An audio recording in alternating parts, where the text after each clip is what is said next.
Hey everybody, it's Saturday morning, about 11:30 a.m. This is Supervisor James Gore, back by popular demand, Marshall's, Mornings with Marshall, as we used to call it. But all that aside, Marshal Turbeville, appreciate your work out there on behalf of CAL FIRE's Battalion Chief. You've been embedded here down into the Walbridge Fire since the very beginning. You've been, when I say embedded, I mean like you've been up in the hills. I've heard you on the scanners. We haven't been doing these updates because there haven't been the same amount of resources. You haven't been backed by the mutual aid system because we have 350 to 500 fires throughout the state. So it's been a different thing. But just as you and I, over the last couple of years, have been updating people on all of our fires that we were facing out in the eastern hills, you know this terrain in this area better than just about anybody. So let's jump in because we're talking about a containment lines. I can't remember if we're at 29% right now. One thing we always tell people is when these lines go from red to black, that means containment. It means that they'll hold under just about any conditions other than catastrophe. So do your thing. Work us around the perimeter and let's show people where we're at with this fire. Okay, so as of now, and I just want to orientate everybody, we got Lake Sonoma up here to the north. This is Highway 101, so Cloverdale is just off the map. We got Hillsburg and Fitch Mountain, Sonoma County Airport, Windsor, Santa Rosa. Highway 116 going out to the coast. So we got, Jenner, Monterey, Guerneville, Forestville area, Rio Neto, Hacienda, and that's kind of the orientation. Then King Ridge and Highway 1. So I'm going to start up here at Lake Sonoma. Okay. And as the supervisor said, the black line means we feel very confident the fire is not going to spread anymore, and we call that contained. So coming off the shores of Lake Sonoma, it comes up and over Stewart's Point, Skag Springs Road. There's dozer line. That's what these X's mean. The dozer line goes all the way down to Pina Creek. And then from Pina Creek up to the top of Bradford Mountain, then ties into the backside of Mountain View Ranch Road. To my knowledge, no structure loss on the backside or on the Mountain View Ranch Road here at the end, but the fire does hit the end of Mountain View Ranch Road.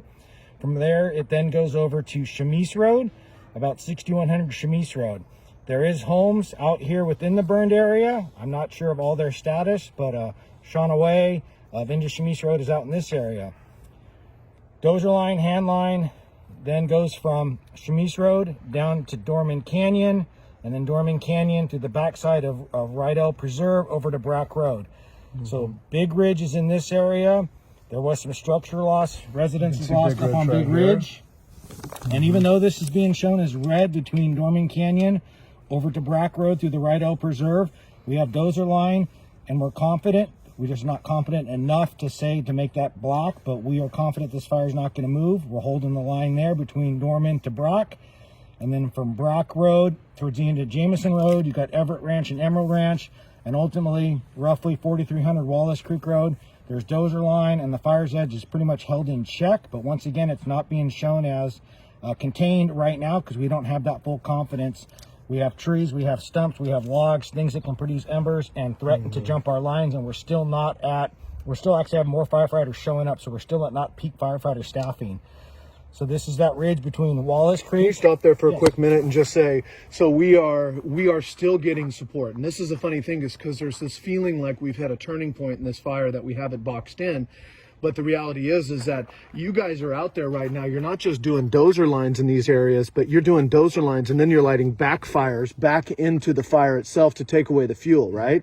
And so you still have a lot of need for resources and for other things to continue throughout this coming week on the ground. Isn't that correct? That's correct. Except for some very small pockets or areas of unburned, we have completed all our backfiring. Okay. So I don't expect, everything goes well, that this footprint of the fire will change much. Okay. And so we've really, with the resources we have, really focused on the edge of the fire, the perimeter fire. So there's the appearance, and it's true that we're neglecting the interior. Absolutely. We don't have all the resources to get everywhere that's already burned. So the end of Wallace Creek Road, the end of Chemise Road, we have not been able to get into those areas how we would, I would say, normally do on a fire where we have adequate resources. Okay. So we've really been focusing on stopping the advancing edge, and now we're going to continue to work our way in. Okay. So that's Wallace Creek Road here. This is Mill Creek Road. So Puchoni Road is just outside the fire line. So there's dozer line, for the most part, dozer line up and around. This is once again showing uncontained or uncontrolled. We're fairly confident that's going to hold, but we're not totally, there's still a small possibility. Then it follows Mill Creek Road. all the way down to roughly where Barrel Springs is at, the 3000 block of Mill Creek Road. It goes on to private timberland, which this is some of the area that we intentionally lit after improving existing roads, all the way over to the end of Felta Creek Road at the address of 1490 Felta Creek, the very end.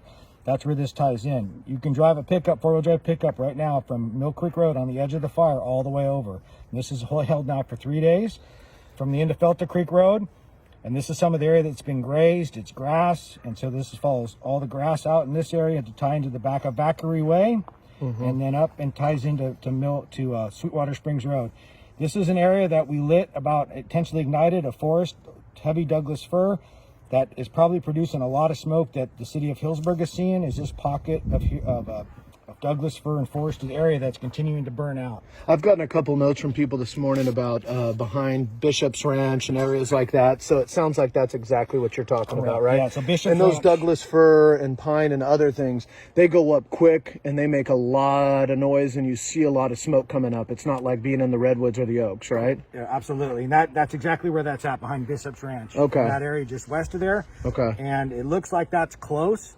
Geographically, it's pretty good distance away. And so there's a forest timber stand, and then there's probably 500 feet of burned grass. So an ember would need to come out of those trees and be pushed way outside, above all, beyond all that grass. So we are going to start getting warm weather. Warm weather by itself in some ways is good, because that shows us what's burning.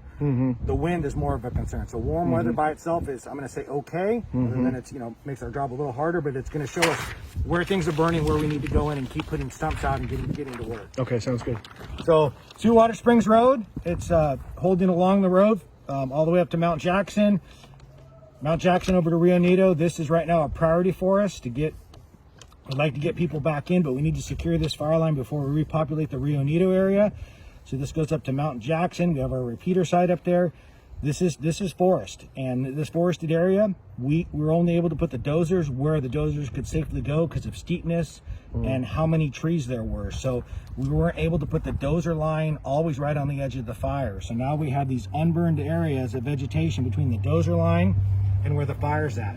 So that's going to take a lot more additional labor and getting people in there hiking to secure from Sweetwater Springs Road up and over Mount Jackson back down to Sweetwater Springs Road. And then from Sweetwater Springs Road we go into Guerneville proper, Armstrong Woods Road.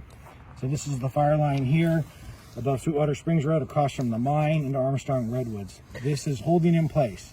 And a lot of dozer lines not on the containment line. So talk about the dozer lines that are outside of the actual fire perimeter. And you're going to see a lot here on the west side of the fire. This is when the fire was coming down into Guerneville, coming through Austin Creek State Rec area, Armstrong Redwoods, the Old Grove part. We couldn't find a spot. We kept literally being chased out. We'd put firefighters in, put dozers in, and the embers would land across our line, or the fire intensity was so intense, big flames, that we had to keep pulling back. So we started drawing lines here and started putting dozers in, and then as the weather abated, we were able to get a little closer. We worked the dozers in. This is Camino del Arroyo, Hubert Creek, the pack station at Armstrong Redwoods, and slowly we got in there and started to be able to be successful and put the edge of the fire out. So that's what you see, all these kind of attempts at picking a spot to stop the fire at. So as we go to Armstrong, the Old Grove area, the bottom of Armstrong Redwoods did not burn. The hillsides adjacent to the east and west and north did, but all the Old Grove part right there inside the kiosk, all safe. Pack station. But once again, with that, even where it did get into those redwoods pretty hard, I've been told by a couple of your colleagues that redwoods withstand fire better than any tree. They're fire adapted. Then it's like in the middle is oak, and we've seen a lot of oak burn in our last fires over the last few rounds. And then it's like Douglas fir and pine are the least likely to come back. They explode out. My guess, maybe you can tell me about this, would be how much sap and how kind of crackly they look. I mean, they don't look hardened even in themselves when you go up to them. Is that what people can expect out there? Is that these redwoods are going to be able to hold, even if they were singed or burnt? Correct, yeah. Even before this fire, you would visit Armstrong Redwoods or any redwood stand, you would see fire scars. The bark might be a little darkened, or it'd be hollowed out, what we call cat face. And kind of gave the tree character, and it just showed how naturally they evolved with fire. Good. And that is the case here again on the Walbridge Fire. It was not a treetop to treetop or a crown fire, like you see in the Douglas fir or the pine species, it was a surface fire because they don't have all those lower limbs to the ground. Well, and then those other two fires that we saw in 2017 and 2019, they not only were throwing on the, I mean, they were ember fires. They were catastrophic wind events outside of what we've seen here. I've heard a lot of fire folks who say that outside of really a lot of the damage that we've seen and the structure loss that we've seen horribly in places like Mill Creek and up on, especially like Big Ridge, is that in the time I've spent out there is they told me that it looks like it's actually burning pretty clean in some areas. Is that true? Is that fair to say? Or yeah, I mean, if we look at fire as a natural process and the intensity of the fire, yes, the first couple of days the fire burned very intensely and made a major push from Walbridge down to McRae Ridge, and the Stewart's fire from Lake Sonoma down the east side or the west side of West Dry Creek. Outside of that major fire spread day where, you know, I don't know the exact statistics, burned 25,000 acres in 24 hours, most of the remaining fire has been a surface fire, not getting up in the tops of the trees, and I would say maybe burning more how a natural fire would have burned. You know, if we go off topic here a little bit, you look at the sheer number of, and it's rare for Sonoma County to get lightning, the sheer number of natural ignitions. These are ignitions that are not human related. These just happen because of lightning. And statistics show that, you know, a significant portion of California burned every year. So if we look at lightning as a natural cause of fires, we had lightning, and we're putting this fire out, but imagine if we didn't put this fire out. This might have been historically how an August lightning 1 in 10 year event in Sonoma County may have burned. Yeah. Other than we've great point. accumulated vegetation over the years by not allowing other fires to burn. So it's hard. So Armstrong Redwoods up to what's called, I'm going to call it Pool Ridge, over to Old Cazadero Road. That's all holding. Old Cas. And show us where Cazadero actually is, where the kind of Austin Creek, where all the homes are, up off of Austin Creek, right? Because most of them pull their wells off of this source. Yeah, this is Cazadero. So this is where you hear the stories of the Caz dozer crews and all I'll tell you folks. what and that was in the Press Democrat. I'll tell you my thoughts about what they did was, you know, we talk about COPE and CERT and community preparedness. Well, this is a unique community out here, and that they have assets at their that they have assets to. And I didn't spend a lot of time out there with them because I knew that they knew the area. They knew it better than me. They were able to take it upon themselves to do some good work. And what they did was all this X's, all right, you see right on the line, right on the uncontrolled line, this is Armstrong Redwoods down to Austin Creek. So Austin Creek through Manning's Flat out to what's called Gray Creek Road. That group of dozers, and there was some CAL FIRE dozers with them periodically, they were able to put what we call direct line, dozer line right on the edge of the fire, use existing roads, and hold Austin Creek Fire Road down into Manning's Flat all the way to Gray Creek Road. And then they had the ability to cut this indirect line you see here along the west side of the fire.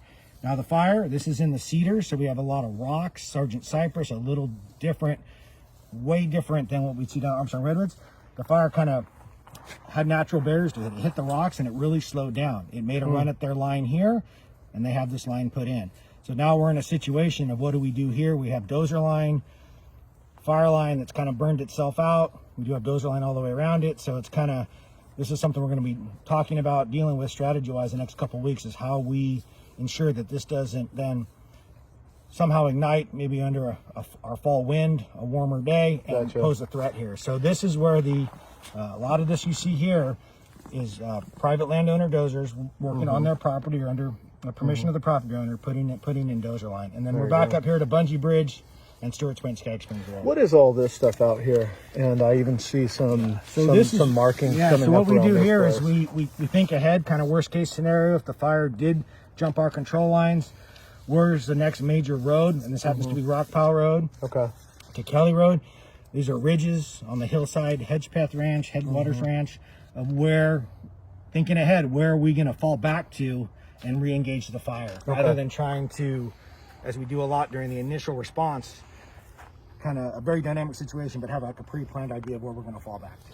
So let's talk through this a little bit, because so what this means is that this fire having a turning point, as is being talked about, when you feel like you have it boxed in and you're gaining containment, you're not losing containment, that's a good thing.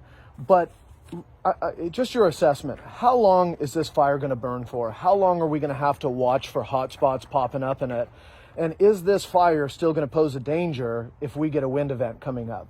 because obviously we're used to wind events, whether it's something coming from an offshore wind or an onshore wind. Onshore we're mostly used to in the fall with those big kind of Diablo winds. But talk about what this looks like over the next week to 2 weeks. Okay, so right now there is no Kincaid style wind events, no 2017 style offshore wind events projected. We do know that's a possibility as we move into the fall months, and the big unknown too is when are we going to get our late fall or our winter rains. So it is very possible some of these areas will continue to smolder until we get rain that are well within inside the perimeter, because we're going to focus on the perimeter. That long. This could smolder until late October?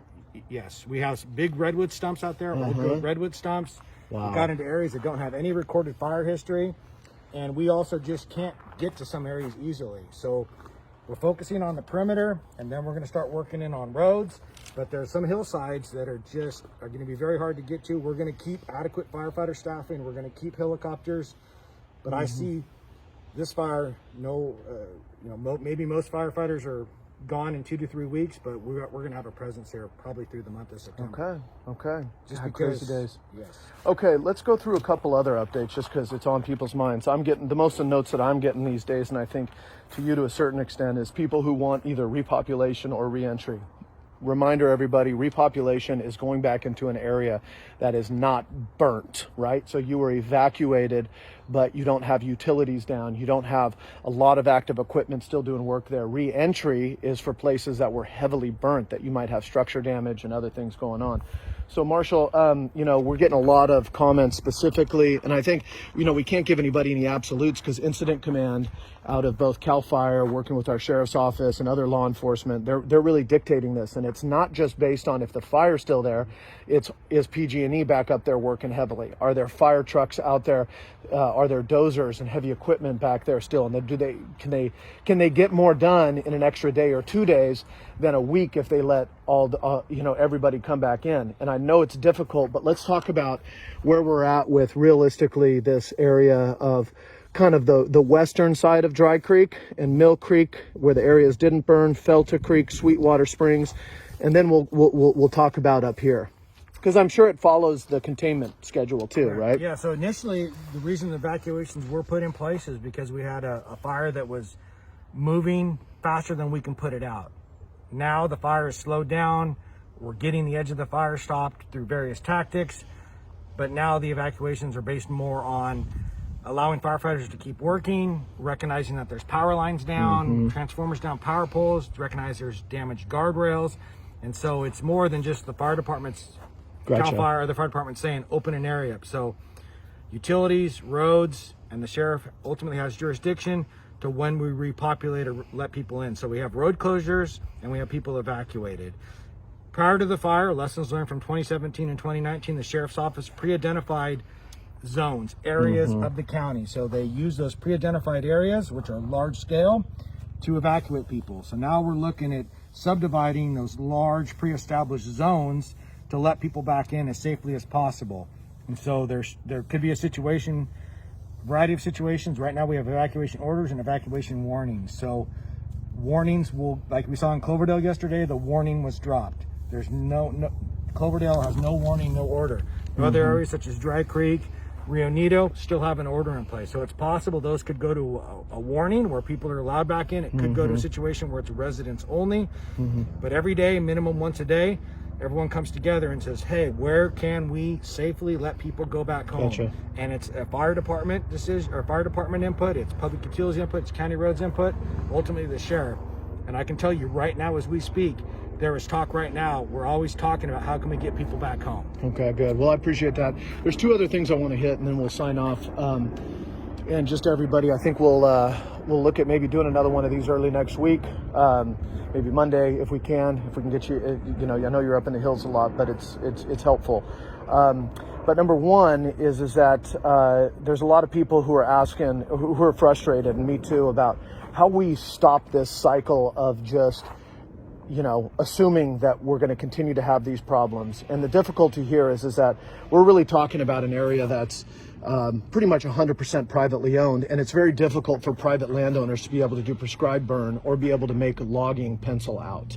And so those are things that we need to work on. But what we can own, you and I kind of going forward, is what I want to go after with some of maybe our funding immediately in this year, and we've talked about this before, is going back into this area and going back into 2017 and 2019, where we still have those established dozer lines, i.e. fire breaks, i.e. fire access roads, and finding a way, maybe we can create an endowment or something like that that goes back and creates like an ability for fire companies or even transportation crews and others to maintain those. Is that something that you think would be helpful going into the future here? Yes, I think it'd be helpful for a couple reasons. First off, those roads provide us access, if nothing else, to get to a fire such as a lightning-caused fire. And then it's unrealistic in close proximity to a fire such as the Walbridge that's moving under not 2017, 2019 wind conditions, but high intensity for us to go in and try to reopen fire roads that have been neglected. Yeah. So it's very hard. And then you put homes in the equation, and we're basically forfeiting, stopping the edge of the fire, what we call perimeter control, and we're falling back to structure defense. And in this scenario, multiple fire ignitions, other fires had homes threatened sooner than our fire, because this fire started remote and didn't threaten homes for the first 24, 36 hours. So they do help us. Those roads do help us. And, partly those roads could become then boundaries for future prescribed burn plots as well. Well, and on the other side is that you and I have always tried to make a plan for how do we not just depend on the mutual aid system. CAL FIRE does an amazing amount of work. The states, but other states, in that regard. The difficulty is that there's been fires throughout the Western United States. We put out the call to Utah, to Oregon, to others, and a lot of those are using their own mutual aid systems to respond to their fires. California, upwards of 500 fires out of 12,000 lightning strikes down throughout the state. These are crazy times. We've put a couple, you and I have put a couple of different measures on the ballot for folks.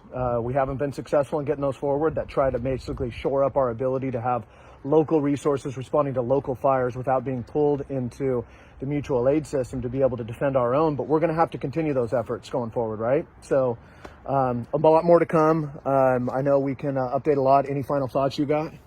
No, I just ask for everyone's patience as we work through this. I know people want to get home. I know this is having an effect on the entire county. It's going to take some time. And as we saw in 2017 and 2019, as we move forward, we just always got to be thinking about, fires in the future. How are we going to keep being resilient? How are we going to be best prepared we can be? Statistically, I believe there's been no loss of life in 2019 Kincaid. That's awesome. That's our goal. Homes, definitely. And if you lost a home, I've never been in your shoes, and I feel for you, and I know there'll be things that come forward to help you out. But in the meantime, until we can get people back into their homes, back into see their properties, it's going to test your patience, and I understand that. Thank you, Marshall. Thank you, everybody out there. We'll tune back in on trying to Monday and get a good update again. Thanks, everybody.